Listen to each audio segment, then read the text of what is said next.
it's us again, and we are so excited to begin day 2 at Brown Missionary Baptist Church Vacation Bible School. Let's get ready. Let's get set and let's move.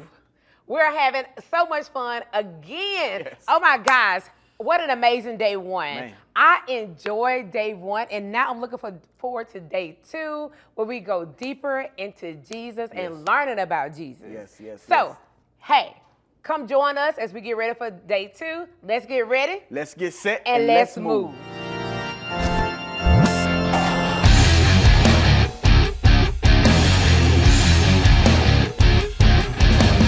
Hey everyone, I'm Kellen, and we've been talking about the life of Jesus and the people who chose to move and follow him.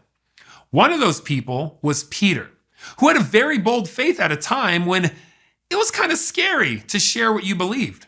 But Peter was ready and set to move. At least that's what he thought.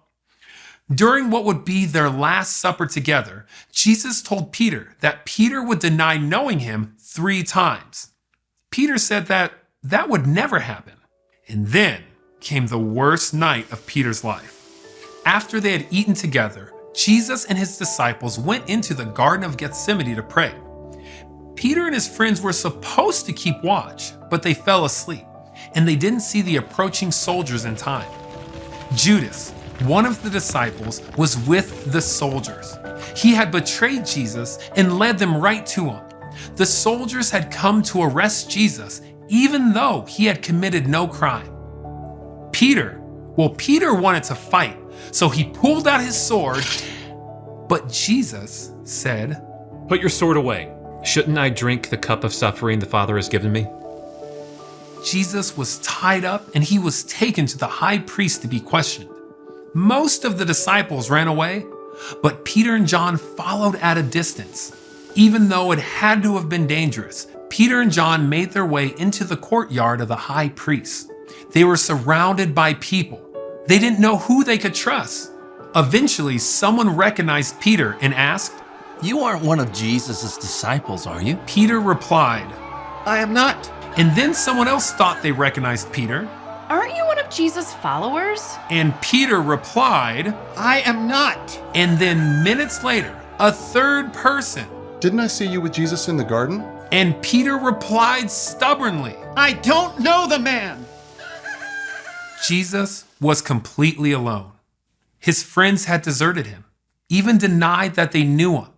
Then he was found guilty and sentenced to death on a cross. On a hill outside the city called Golgotha, the soldiers nailed Jesus to the cross and raised it into the air between 2 other men who had been sentenced to die. Now maybe Peter watched from a distance as Jesus lifted his eyes to heaven and said, "Father, forgive them. They don't know what they are doing." Then Jesus bowed his head and died. Jesus' body was taken down from the cross and put into a tomb with a large stone rolled over the entrance. In 3 days' time, a friend of Jesus named Mary Magdalene went to anoint Jesus' body with spices. She saw that the heavy stone had been rolled away and that the tomb was empty. So Mary ran to tell the disciples of what she had seen. After hearing this, Peter and John took off running as fast as they could to see the empty tomb for themselves. Looking in, they saw strips of linen lying on the ground. They saw the funeral cloth that had been wrapped around Jesus' head. But what they didn't see was Jesus. His body was gone. They didn't understand what it all meant. Why would someone have taken Jesus' body away? The answer is, no one took Jesus' body. Jesus was alive. He had done the impossible. He had come back from the dead. And later that morning, Jesus revealed himself to Mary. And later still, Jesus would reveal himself to his disciples. And then there was that time on the beach. Jesus appeared to his disciples while they were fishing. They weren't catching any fish until Jesus showed up. Then, they caught a whole boat full.